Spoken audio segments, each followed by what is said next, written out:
Welcome back to the podcast, everyone. I'm Daniel. This is Nate, and we are live today on this one. Now, I realize if you're listening to this on the podcast later, it isn't live for you, but we are live here. We've got a bunch of guests, and this is yet another live that we're doing. We actually did one a couple weeks ago. We had so many questions, we couldn't get to them all, so we thought we'd just follow up. Obviously, there's been some time since that last one. We've had some really cool episodes with David Chang, Greg Genter. We had another episode with Alyssa. So many good episodes recently. But I wanted to get back to kind of our roots, which is how, Grow Your Music Studio started and what you and I have done in 7-Figure Music School, Nate, which is connecting directly with teachers and school owners and answering questions that come up for people as inevitably we experience challenges or obstacles in our business or seek to take advantage of opportunities that pop up. So, Nate, I got a huge list of questions here. We haven't gone over them in advance. This is all off the cuff. I'm ready to jump in. How about you? Love it. It's the way I work best. Let's just dive right into it.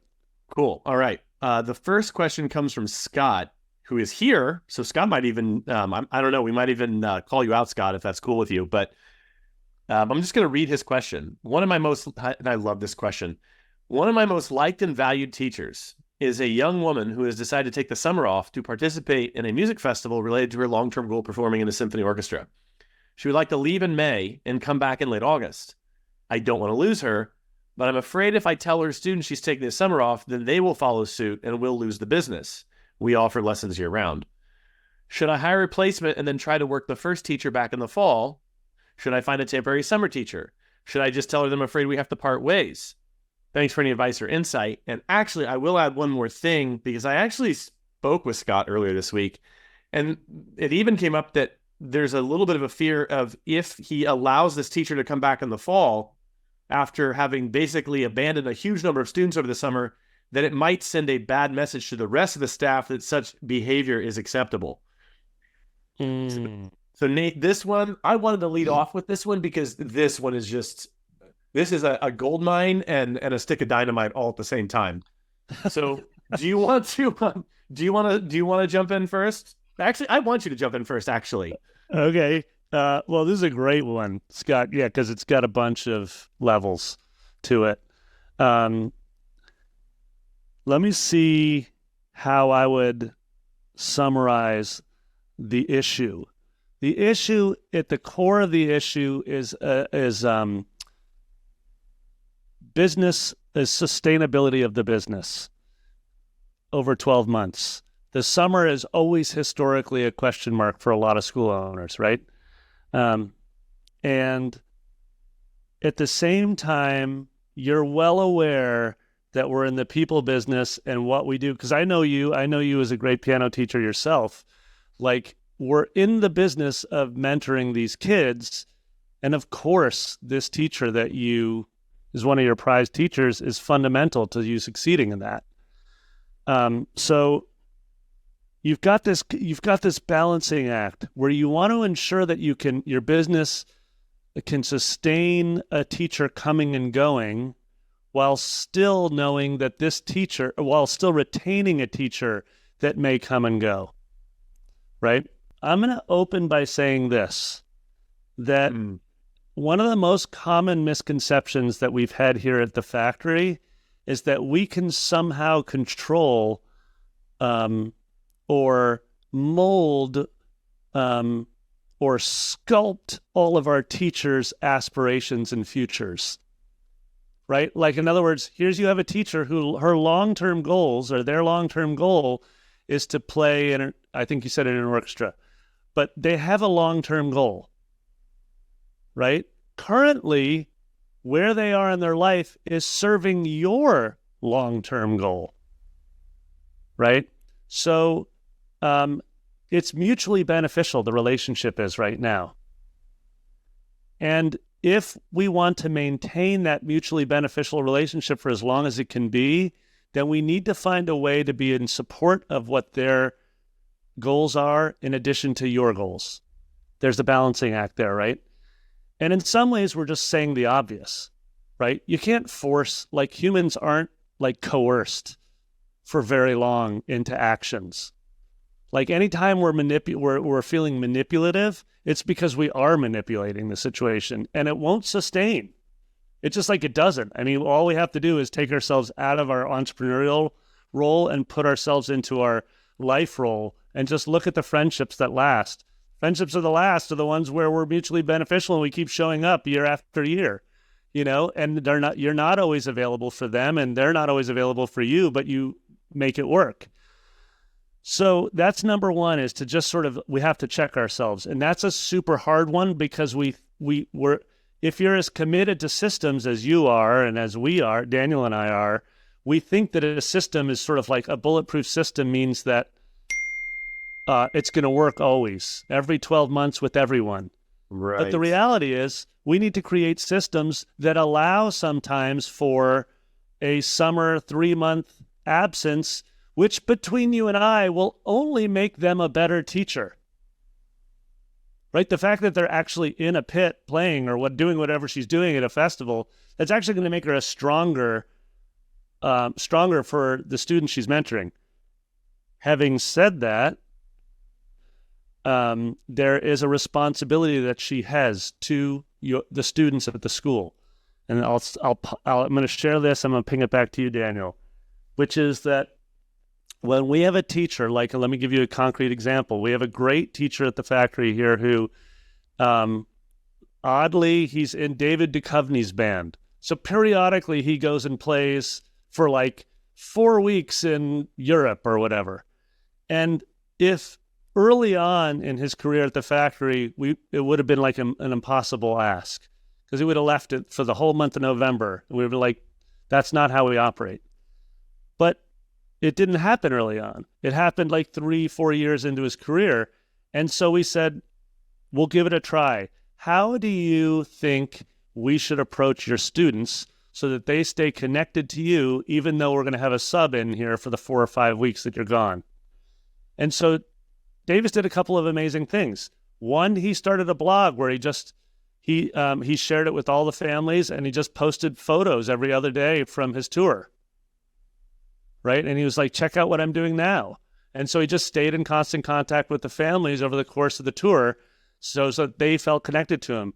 Number 2, he onboarded the teacher to make sure that the teacher who was subbing was totally prepared so that they could be in service to those students over the 4 weeks. So does your teacher have a responsibility to her students? Of course she does. She needs to be part of that temporary teacher that you bring in succeeding. Is it going to cost you a little bit of time and effort? Of course it is, Scott. You're probably going to have to pay that temp teacher an extra week or two to shadow the teacher you want.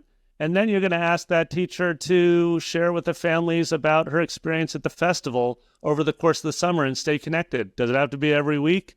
Probably not. But like you just guys decide, like 3 times this summer, you're going to shoot out an email to all your students about the festival and how much you're looking forward to seeing them in September. Like that's the solution I would come up with. And then understand that if you work with her in a way that she feels supported and your business feels supported, then you're going to come back in the fall and you're going to be pleasantly surprised. Will she be around 3 years from now? Probably not. You and I probably already know that, right, Scott? But she's likely coming back this fall. Dig it? So, Daniel, thoughts on your end? Yeah, a couple things. I think the thing that stood out to me most about this with Scott was that the prospect that it could, quote unquote, encourage bad behavior. I wonder, Nate, if you have any thoughts about how you all structure compensation at Brooklyn Music Factory, because you don't just get so for instance, there's retention bonuses.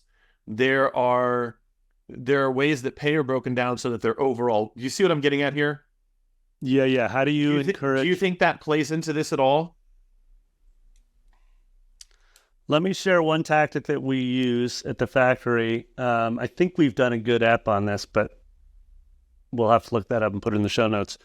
But we do a thing, Scott, called re-enrollment bonuses. So right now, and I know you run through the summer, as you know, BMF does heavy on camp, and then we do some summer lessons, but we don't, it's not a 12-month commitment in the private lesson program, right? So, but we offer right now, so we're recording this in April. Starting in May, we spend the entire month of May getting commitments from our families for the fall, right? So our goal will be like 75% of all families are committed to the fall by paying a deposit. It's like $95 to hold your spot in the fall.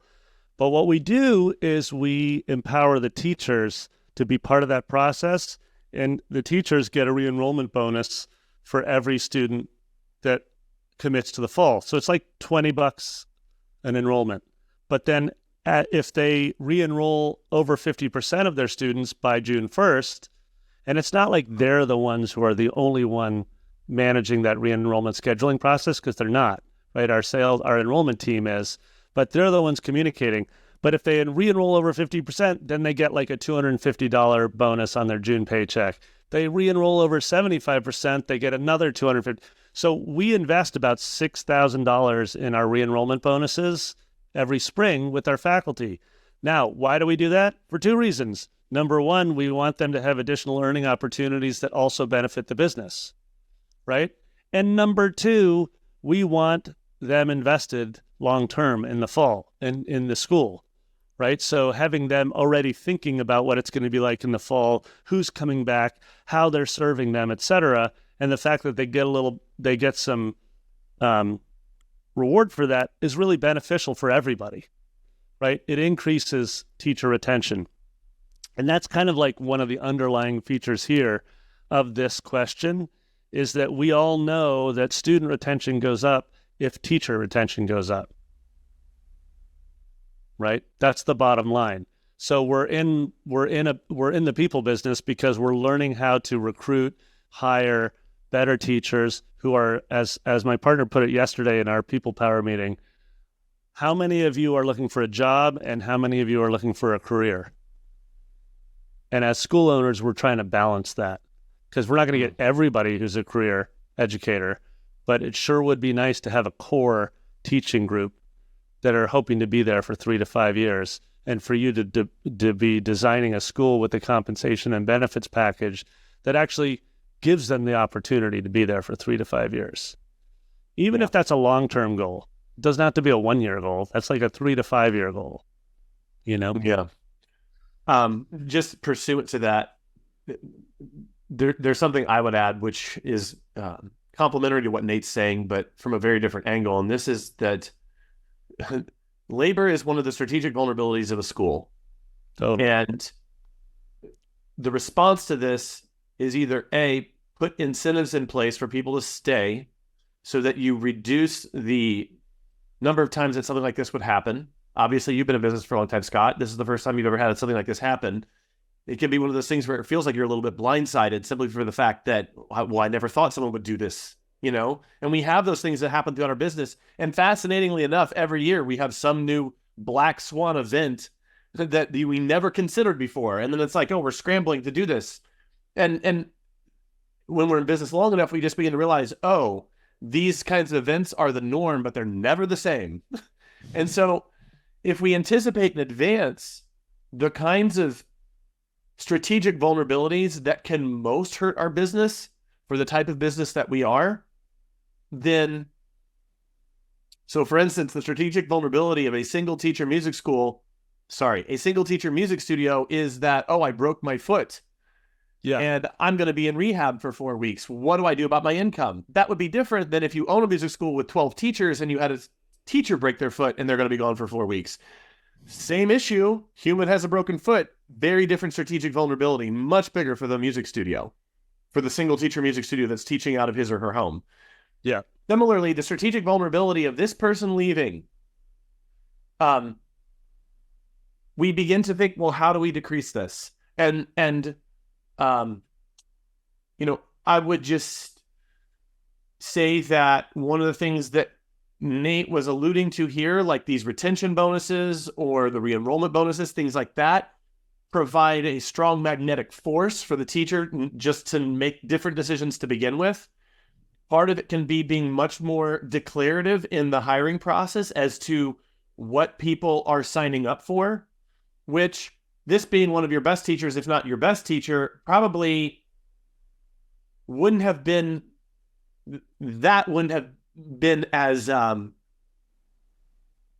relevant in this situation, but it could be with someone in the future.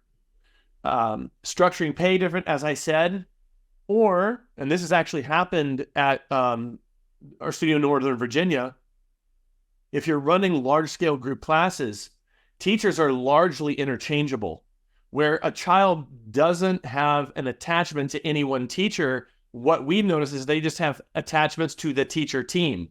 And so we're actually able to give our teachers at the Piano Express studio large chunks of time off during the summer if they want them. And it literally doesn't impact revenue. It doesn't impact anything because we have subs that can just come in and teach the classes because those teachers are interchangeable. So that was actually a conscious choice on our part to build our program that way so we didn't have the strategic vulnerability. And that's really what I'm talking about. It's like, how do we structurally manage out our biggest vulnerabilities?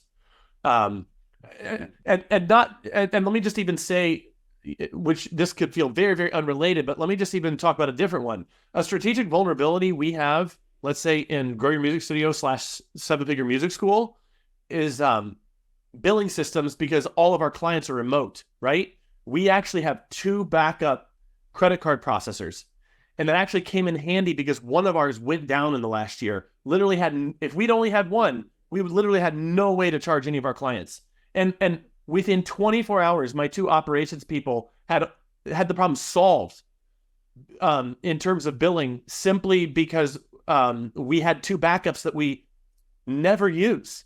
So that's what I'm talking about when you're looking at, like, what are the biggest vulnerability points in our business?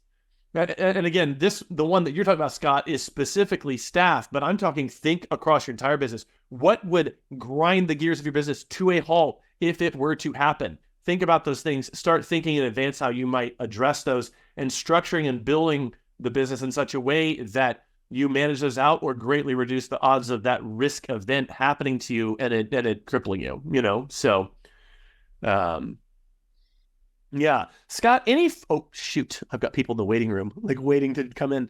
Scott, any follow-up to this or anything you would like us to add to what you've been to what we've been saying here? I put in the chat about my concern about losing the families for the summer. They just take the news and they say, okay, well, we'll just take a pause. And Nate replied to that the strategy of having that sub come in and shadowing and getting to know the kids should offset some of that. But I think that's a great point. And I think the implication is I may have to take a few lumps here no matter what.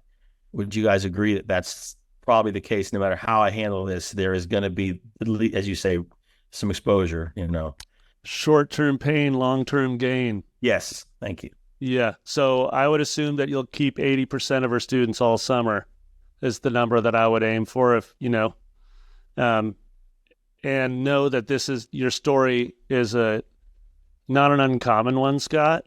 We felt it here at the factory. I'm sure some of our other guests here today are like, oh yeah, I had the same situation. So what I look to do is set a target that's realistic for the business. 80% of those students, okay, I can live with that. And then her returning for another full year of generating revenue and nurturing students and being a A-list teacher for you, that's long-term gain. Yeah, that sounds great. And honestly, the suggestions you gave me are fantastic. I'm going to get a plan together. I appreciate it very much. Sweet. Love it. Great question.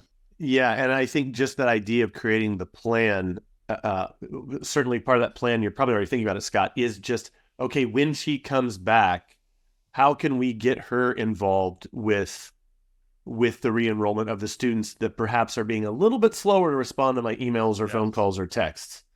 Would be just a really terrific strategy or thing to consider. Okay. There's a related question. And this was one of those questions that actually I did a double take because they were so similar. I wondered if it was the same person that submitted the question twice. So this is clearly on people's minds. These come from Julia and Olinka. Julia just wrote, here's our challenge. how to select a group of committed, engaged, and reliable A-player instructors. So, as I said, kind of related to what you were just saying, Nate. And then a link of what she wrote. Her version of this was, I've owned a music school for over 30 years, but the challenge after surviving COVID is continue building a community of teachers who care for this music school community versus people who want to show up, teach their hours, and wait for the paycheck. Question is, how do you grow a community of teachers who continue to care to grow our next caring generation? And I will just say, we did an episode on this, and I think it was our third episode ever. December 1st, 2022. We released this episode.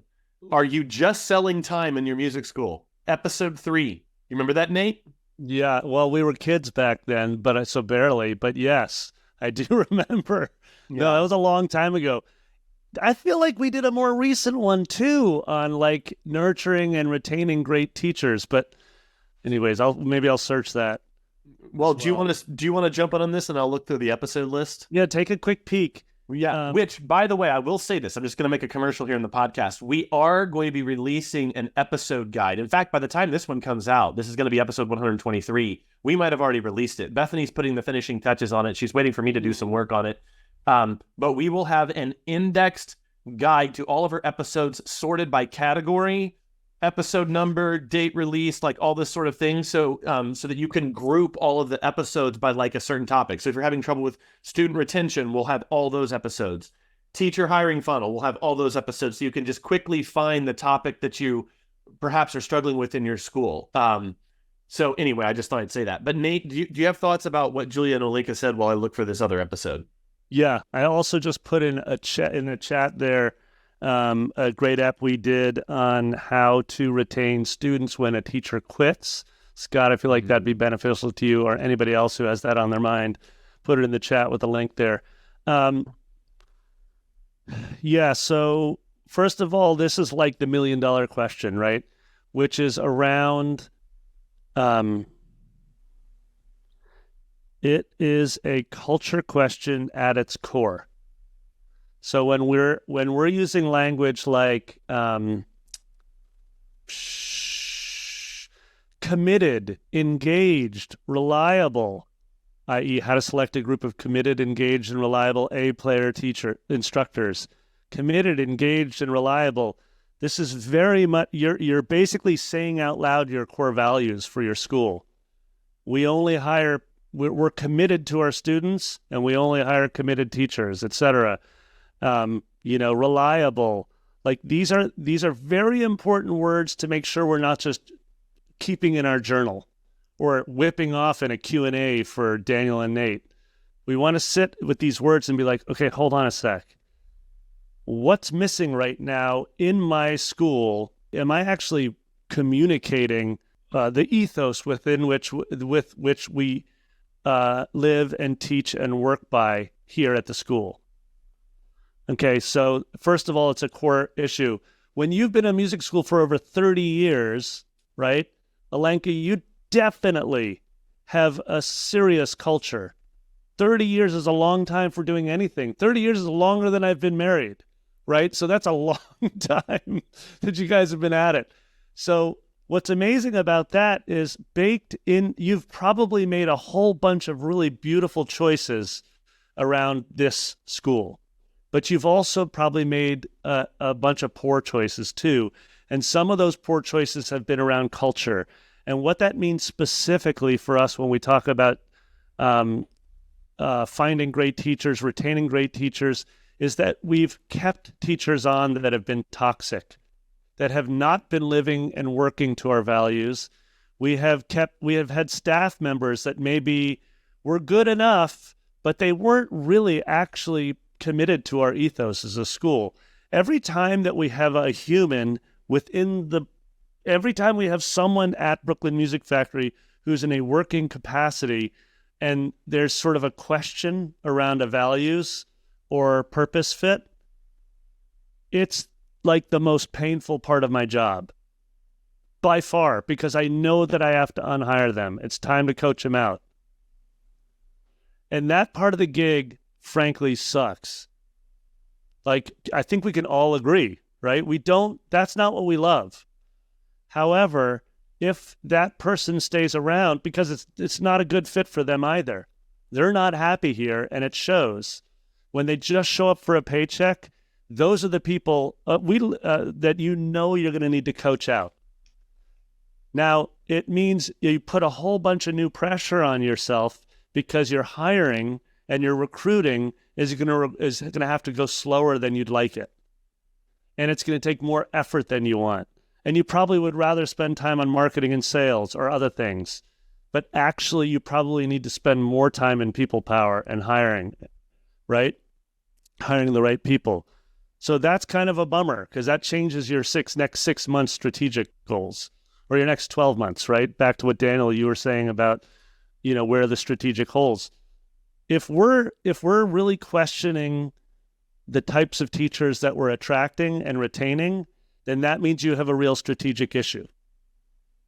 Because you probably aren't very clear about who the right fit is, and you're not, and so you got to get clear about that. That means you literally have to know what your values are. You have to know what the hard skills are, i.e., how good a teacher do they need to be, and how good are you at training them? And then what are the soft skills? Those are primarily values, right? So, and then certain things like they're a great, consistent communicator. They will always be on time. Those are the soft skills that they need to have, right? But once you figure those things out, then you need to build your recruitment and hiring funnel that takes as long as it friggin' needs to take to try to find people that are as close, check as many of those boxes as possible. That part is crucial. Like, for example, and then I'm going to ping it back to you, Daniel, one of the things that we forget to do at BMF, because we get so excited by a great teacher who has a great demo, seems to check all the values, is that we forget to just wait until all 3 references come in and read their references. Right? We're just so super excited. We're like, this person's amazing. They came from a pre-K. They're going to be perfect for Mini Keys and Jamban 101. Their classroom management skills are incredible. They're joyful. They discover everyone's story. They check enough values boxes. And then we're like, we don't need to wait for the references. But then a reference comes in and they're not very organized. And sometimes they're late. And they have these certain skills where we're like, oh, that's not going to work here. Because we're like a hyper buttoned up school.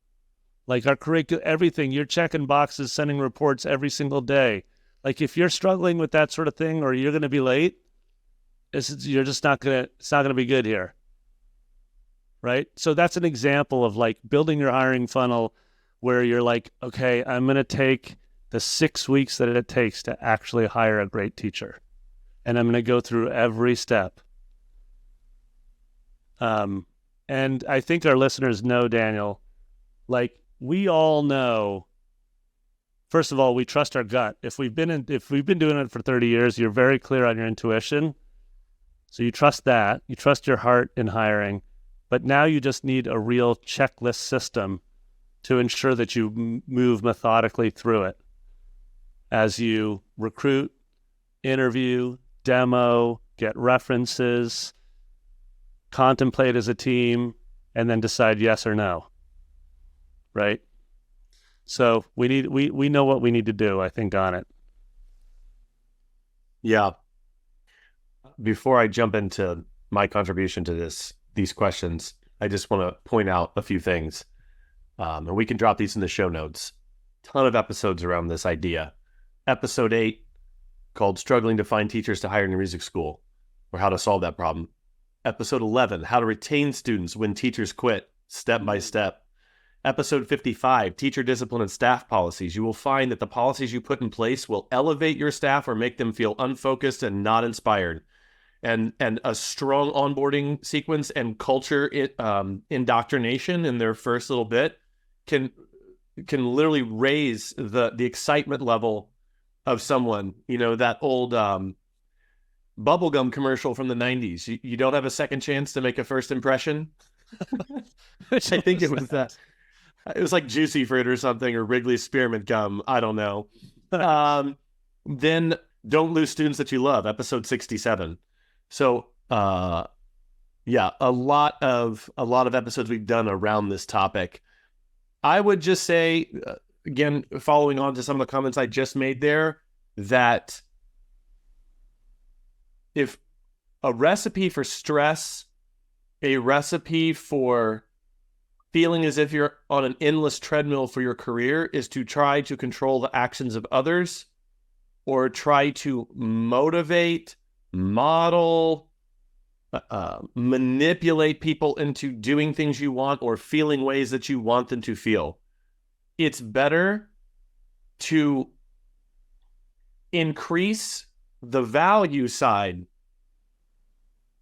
the things that you can control, so that you're actually attractional to people. In other words, create a work environment where people want to come and stay versus, bringing out the stick or guilting people, or and this is probably the one that I see the most, just hoping and then feeling hurt when your staff doesn't do what I thought they cared more about the school, because you never voiced any expectations or agreements. You made assumptions about what they were thinking.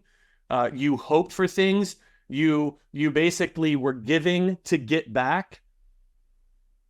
And then when they don't give back in the way that you imagined they would, you feel hurt, or you feel angry, or you feel like, you feel cynical.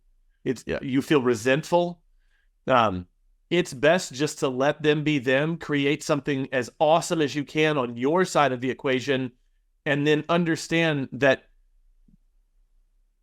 you've greatly increased your odds to attracting really, really good people. Here's the other thing. You want to attract people that are excited? Pay them more. And again, not to beat a dead horse, but, that is one of the advantages of using a group lesson system.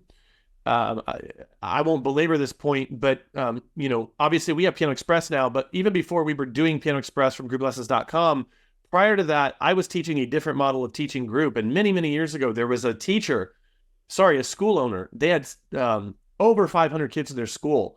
She reached out to me, and one of the most odd, and trust me, this story will be very poignant to those who are listening. One of the most odd ways that a conversation started. So she had booked a call with me, got on, and the first thing out of her mouth, it wasn't the usual awkward small talk. It was like, "Hey, I know you, but you don't know me." I was like, "Okay, this is interesting. This is very interesting." I'm gonna cut to the chase and make the long story short. Basically, a music school owner that I had mentored in this very large city in the U.S. I had mentored this particular person. I had mentored her in my group lesson system. And because they were teaching group lessons, she had raised her teacher pay to above market rates for her city. Because since they had higher margins, they could afford to pay their teachers more. And essentially, this other owner of this school with 500 plus students had lost 4 teachers in the space of 12 months to this school. And this other teacher wasn't even trying to poach the teacher. She was just putting the word out, "Hey, this is what we're paying at our school." And so, the owner who I was on the phone with was basically like, so I actually reached out to one of these people and asked where she'd gone to. And I dug and found out that they were teaching group in this particular way. And I want you to teach me to do what they're doing. Here's the other piece. The school that had attracted those 4 teachers, I know that owner very, very well. I was actually just texting with her for 15 minutes last night. She's more like, she's a friend, a professional friend. She's an old client of mine. And I know that their teacher retention is very, very good. Student retention is very, very good. And again, it's just one of those things where people respond to incentives. So that is a very practical way to do what I was referring to in a more theoretical way at the beginning. Increase the value side of the equation. How do you do that? Pay them more. Give them better benefits. Like we did a whole episode on employee benefits. Nate, you guys give people a membership to City Bike there in Brooklyn, don't you? Like there's things that you do that are just kind of, yeah, right? It's on the benefits package coming up. It's not there yet, but it's not there yet. Things like that. Yeah. And actually, we had a couple questions in here around incentives and around just what percentage of student tuition you pay teachers. Helen asked that, and Oh, we have an episode on that actually. What percentage should? Yeah, episode 49. What percentage of tuition should teachers keep? That's literally the title of the episode. So I guess before we get into like addressing some of the comments there, I think the big thing that I want to put here is that people will tend to be a neutral and will unless what they're getting into generally is what they consider their dream job, people will tend to consider the job more transactional. It is up to us as the business owner to create something that inspires them to be bigger than that. We can't just expect people to show up inspired. We have to do things. And what I would say is that culture changes, and things that might motivate the new generation of worker that might have motivated the old generation of workers maybe isn't as motivational to a new generation of workers. I was actually just reading an article on Forbes, and I don't know what the article was called. I don't even know if I had the link for it anymore, but it was something around like they were exploring the differences between the motivations of millennials versus Gen Z. Fascinating. I hadn't even considered this, even though intuitively it makes sense. And so it just goes back to basic business. If you want to understand how to make better sales, go ask your customers what they want. Go ask them what their pain points are. Go dig into the psychology of your customer. The same thing is true of your staff. If you want to know what's going to make your business more attractive to work for, if you want to know what's going to inspire someone to think of this more than just a very mercenary, cold transaction, you've got to talk to them. You've got to speak with them. You've got to understand what they're thinking. And then just maybe the last thought, and then I'll kick it back to you, Nate, because I've been talking a lot. But the last thought is, even in some of the workers that I've worked with over the past few years, it's so fascinating. I spend a lot of time with new people, and it's so fascinating how in the first few meetings, I'll feel their excitement level rising as I share my vision, as they see my excitement and passion for what I do, as they see how even at the very beginning, I'm asking them for pushback, open to criticism. That first time that they realize that I'm not joking around when I say that I actually want them to criticize my ideas, or I want them to speak up if they feel uncomfortable, or if I want them to speak up about things, like I consider a badge of honor. Like literally, I was in just a week ago today, actually, I was in a meeting with a high-level worker of mine, and we were 15 minutes of this meeting, and I could tell something was up with this person. Something was off. And I looked her right in the eye and I said, "Hey, what's wrong? I can tell something's wrong." And she had a huge issue she wanted to bring up with me that she said she was kind of afraid to bring up. But as soon as I gave her that emotional and conversational space to bring it up, it just all got laid out on the table. And it was an issue we needed to deal with. And something that not only she said, but other people I've worked with over the years have said is that they actually believe they can speak their mind. And again, that especially for like age 20 through 35, that's huge right now. That ability to be transparent. Whereas I think older generations, just according to this Forbes article and other things I just know, it's different for older generation. They kind of don't care as much as these younger employees and team members. It's a bigger value for them than some of the older team members that we have. Though in general, it's important across the board. But anyway, just some thoughts about how to increase that value side. Nate? I have a quick couple shares here, but then Daniel, I wanted to ask you a question about culture, because you were just out here hanging out at Brooklyn Music Factory, and you made a comment about our culture. And so I'm going to come back to you on this, because I'm curious if you could point to one or two or three specifics that you just observed or felt while being at the factory, like, i.e. this is something that's palpable here. First, let me answer the easy question. Percentage of student tuition should you pay teachers? This is by product. When Daniel talks about group lessons versus private lessons, it's by product, right? You have a product suite. Most of these, I know that like Greg's school does both private lessons and group lessons, right? So he has probably has a different pay structure. But we just did our quarterly planning yesterday.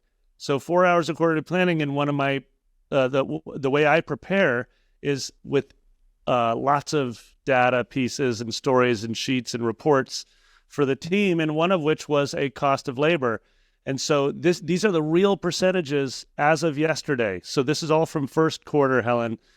In our group classes, 20 cents of every dollar goes to the teacher.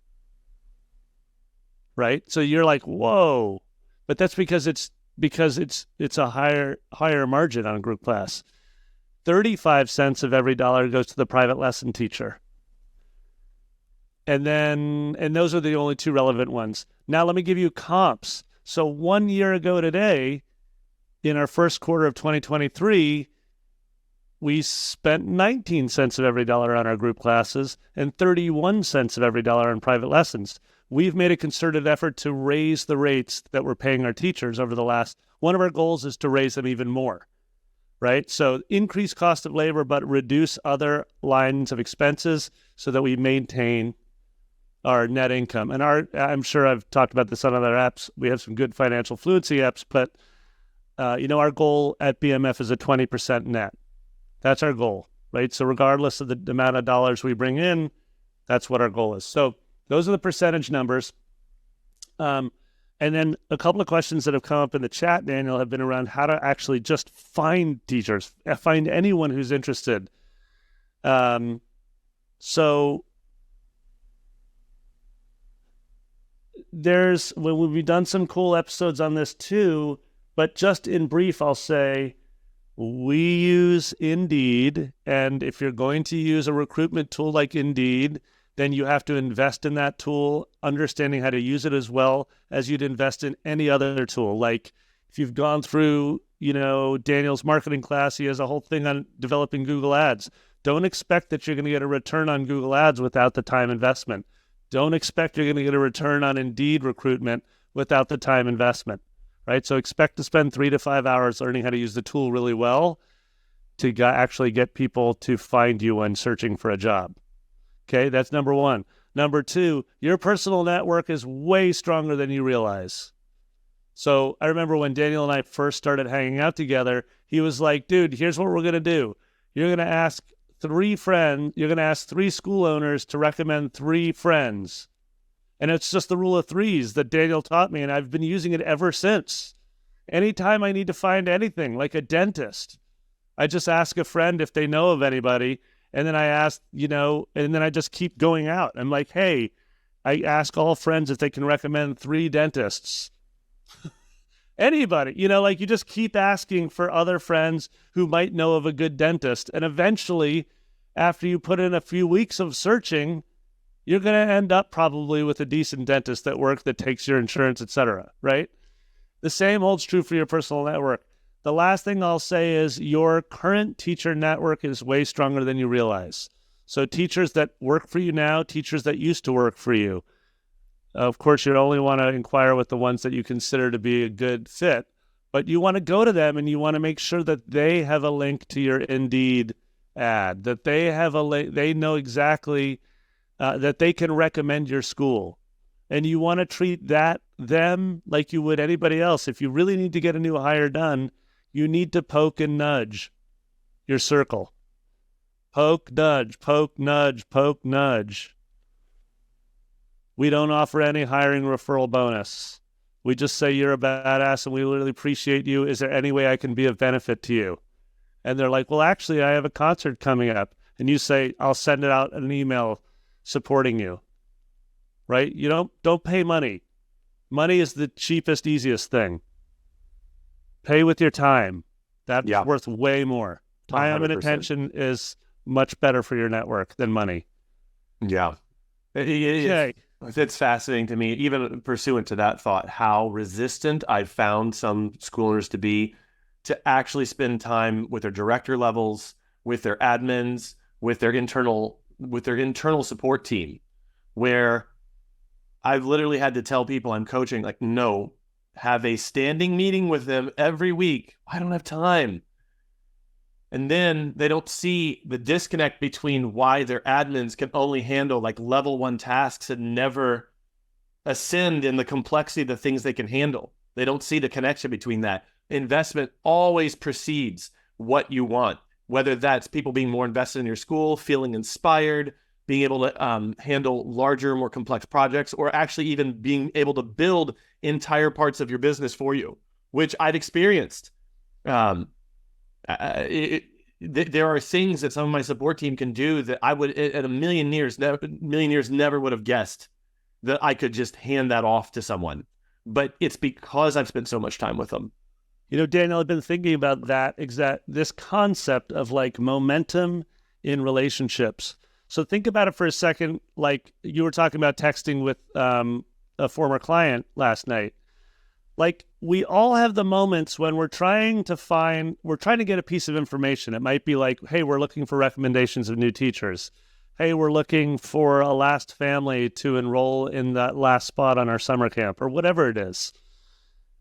There's this idea that I keep coming back to that is that we develop a momentum in a process or a project, and the people are far more important than the project.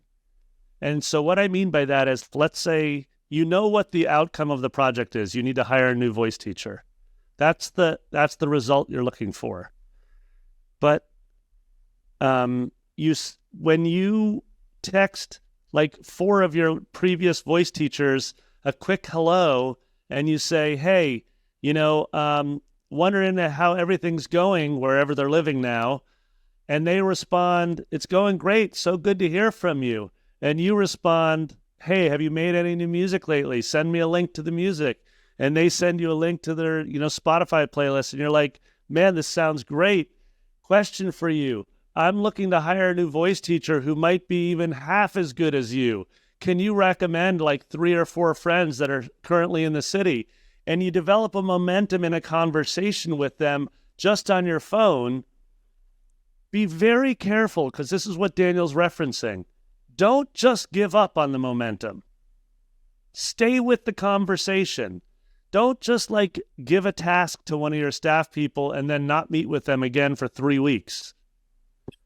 Show up consistently and develop a momentum around the project, because it's not about the project, it's about the people, because the people are the actual ones that are going to give you, that are actually going to be doing the work and developing what you're actually trying to create.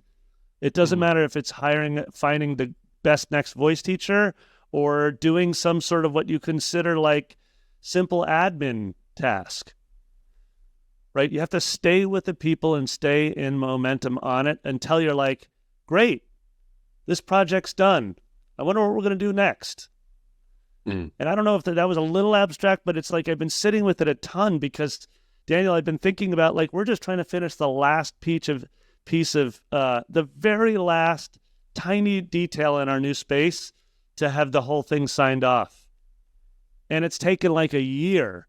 And all I'm doing is showing up to like the electrician every 3 weeks whenever he finds time to come, and ask him how he's doing, ask him what he needs, and hope he'll keep showing up until we get to the finish line. Because Lord knows I don't know when we're actually going to get to the finish line, but I know that this dude is a key component. So I just keep texting him, keep showing up, keep calling him. And then whenever he shows up, which he's supposed to at 4:00 today, I'm like, thank you for showing up again. All right, I'm going to go ahead and read the question. And I put this one in order this way because I think these topics just kind of flow right into one another. This third question has some DNA in the previous question, which was how do you basically motivate the teachers? How do you inspire them? All right. This new one was, what is your suggestion or secret? What is your suggestion or secret for motivating students to work independently at their instrument? That Carol Lee asked this question. By the way, this was for the last live we did. We never got to this one. And then there was a related question by Winona, and then I grouped these two together. How can I motivate my young students, ages 4 to 6 years, to practice at home? And so I think these two have some common ground between the two. I will just say even before... And Nate, I don't know if you want me to start or you want to start, but I will just say, I would frame this by saying there are 2 ways to do motivation. Intrinsic motivation, which comes from inside the human. There's extrinsic, where outward things motivate. So that's like the incentives we were talking about with teachers.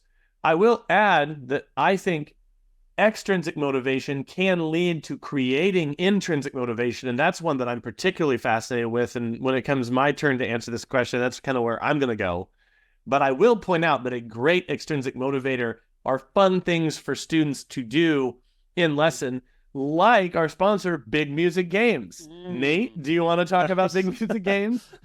Yeah, it's funny because I was just thinking, like, I've been rereading for like the 6th time Atomic Habits this morning. Dude, I was reading it. Not kidding. I got it right here. Wait. I know, dude, I saw it. Yeah, you've been taking some notes in Evernote because it popped up. And I was like, oh, nice. Daniel's reading it. But he has this great core principle, and it's in the name, Atomic, which is that we're only looking for small incremental shifts from our students, especially in the early years. And one of the fundamental shifts for a human that begins their music journey, there you go, great read, yep, love it, is that we just want them to engage in any way, shape, or form at home.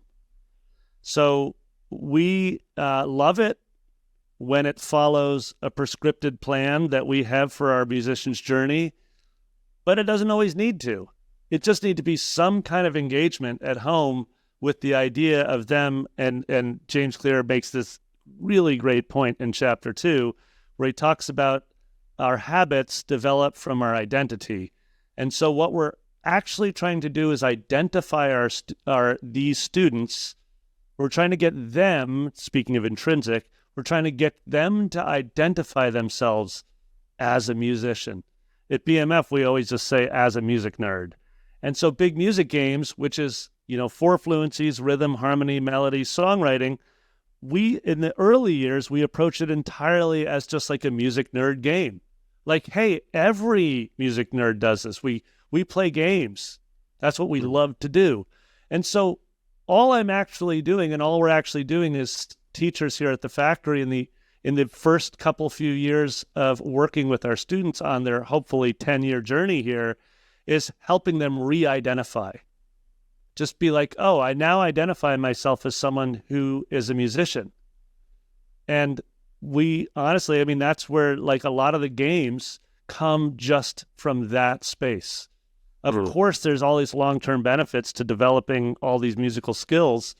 But in the early years, we just want them to be like, dude, can you think of a great music game? And then they start describing random games with like frogs and elephants that they want to make.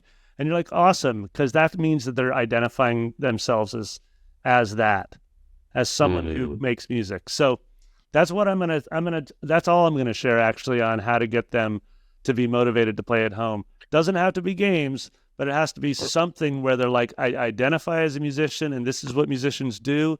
And they don't just do it at school. They also do it at home. Yes. And I would just say, if you want more information about that, yes, I'm talking to you, then you need to go to bigmusicgames.com/7FMS and you can start gaming for free. Anyway, yep. Nate, question.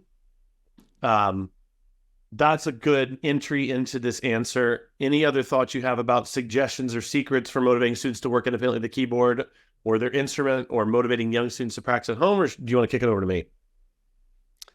Let me share one last tactic that we do a bunch here, which is essentially the idea of an agenda. So let's say they're beginning to age into, they're starting to identify as a musician. They're showing up to their lessons every week. And you're just like, you're constantly validating their efforts. Even just showing up is the most important thing a musician can do. So here they are.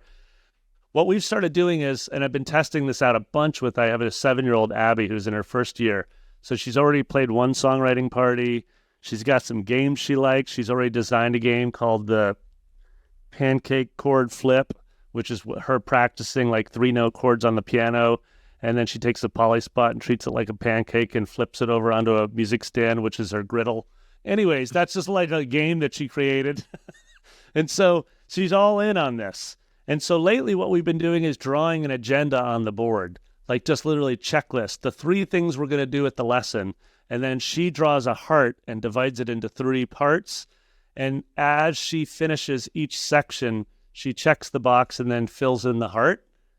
And here's the value of that is you're starting to break down the whole process for them. She's only 7. And she's kind of like owning stepping through a routine, like a little practice routine, right?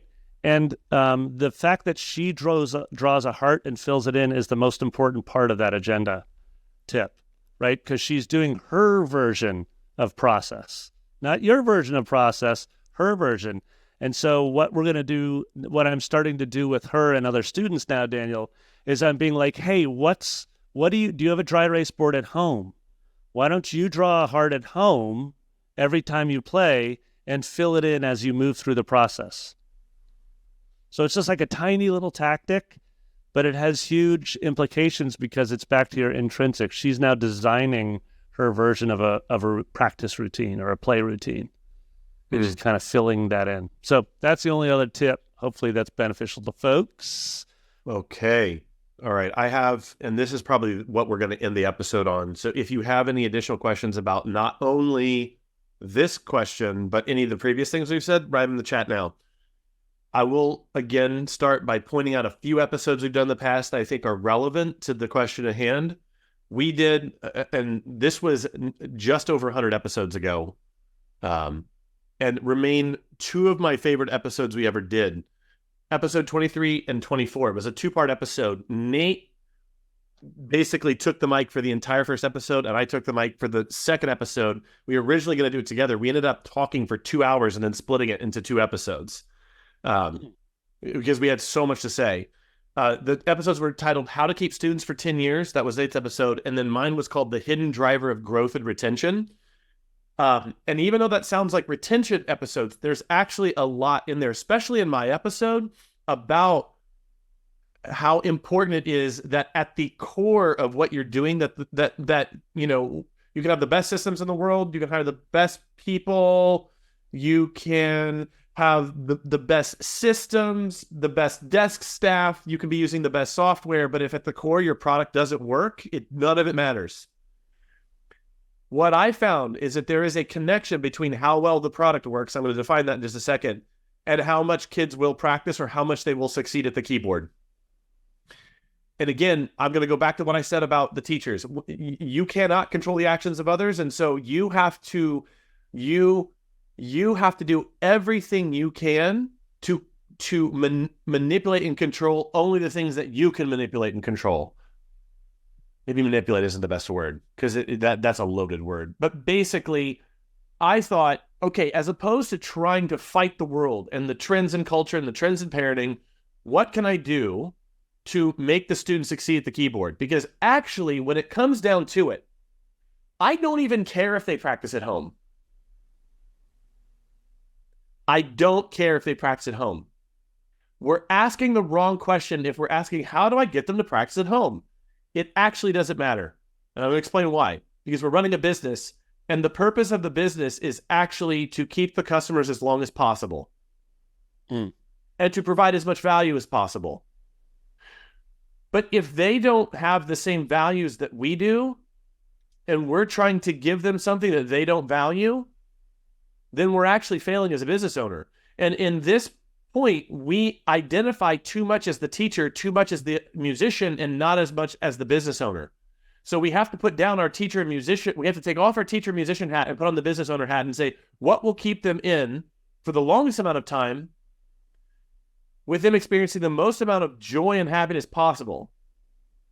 It turns out the answer to that is very, very different than how do I get them to practice at home? If the child, and so for me, one of the best days in my career as a piano teacher came when I realized that actually, if they never practiced at home, but they stayed in my studio for 5 years, I wouldn't care. Because as soon as I let that go, I basically let go of all the things I was trying to do to manipulate an 8-year-old to do something I wanted them to do that was counter to what they want to do and what their parent was supporting them to do at home. And then the solutions I came up with were very, very different. And interestingly enough, the solutions I came up with, which I talked about in episode 24, the solutions I came up with, actually then, as soon as I let it go, They actually started practicing more at home as a result of the things that I was doing that I came to because I let go of the idea of just obsessing over, how can I get them to practice? How can I get them to love music more? As soon as I stopped trying to manipulate them, trying to control them, things got way, way better. Daniel, the Hermosi quote, which is basically there's only two ways to grow your business: either get more customers or get customers to spend more money. And you're referencing lifetime value. Basically, retain your customers for longer means they'll spend more money. Mm-hmm. I think the retention piece is massive on this. Now, I do want to say this because I know how teachers think, because I've seen the criticisms of how I talk sometimes. And I think the criticisms come from a fundamental misunderstanding. I am not saying to cynically just only care about money. People have criticized me, and I don't think that, but they've criticized me for that because they misinterpret what I just said. So I do just want to reiterate, I'm not saying only care about the money or only try to trick people into staying in your studio. No, when you actually know what it was that I did to get them to stay longer, it was actually, I stopped caring about anything but getting that kid to feel like the piano was easy. That became my obsession. All I cared about was making the product as good as possible. And it was, how do I make it feel easy to the child? Because if it feels easy to the child, then the child isn't complaining to the parent, and then the parent isn't quitting. Because kids don't quit, parents quit. And so when I began to understand like that and was honest about what my motivations were and how they were in conflict with what the parents' motivations were, and started caring more about the parents' motivations than my own, again, now I'm actually serving the customer as opposed to thinking everyone, oh, your child owes me practice. Again, when I released all this stuff, it was more of an emotional realization than it was like learning a business tactic or learning a teaching tactic or, clapping hands or doing little music activities and little arts and crafts time music and trying to get on the treadmill of like, oh, I'll just give the kids music that they like to play and that'll keep them in the studio longer. All that stuff doesn't work long term. The only thing I found that reliably kept kids in the studio for a long, long time, helped them actually get good at the skill that their parents signed them up for, and kept them happy, and helped them become actual good musicians, as evidenced by our RCM scores in my studio, was just to make them as awesome as they possibly could. And I dropped everything else. If it did not support that goal, I didn't do it. And again, episode 24 really goes in much more depth to that. But I feel like to answer this question appropriately, I wanted to address the emotional reality more than like just giving a laundry list of tactics to get kids to practice more, because end of the day, I don't believe that those things actually work. Daniel, I love the emotional. I know we got to wrap this sucker, but I love that last piece you said because it hit home for me. And I know we've talked a bunch about this, and I'm sure we talked about it in those 2 eps.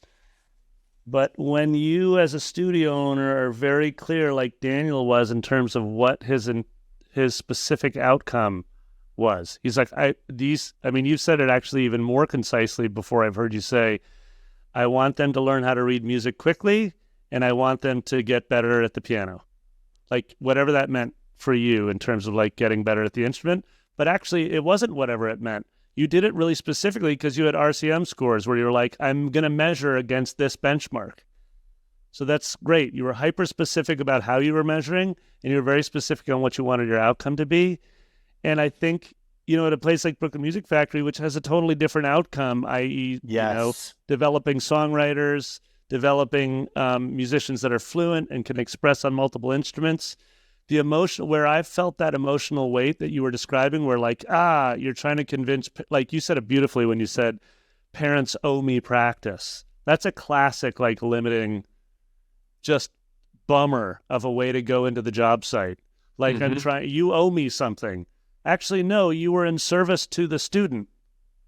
And what I have realized here at the factory is when I stay very engaged, with our games, with the students, and celebrating their collaboration and original songs, then the rest of the stuff works itself out. I.e., I'm not spending my time having to convince parents of the methodology.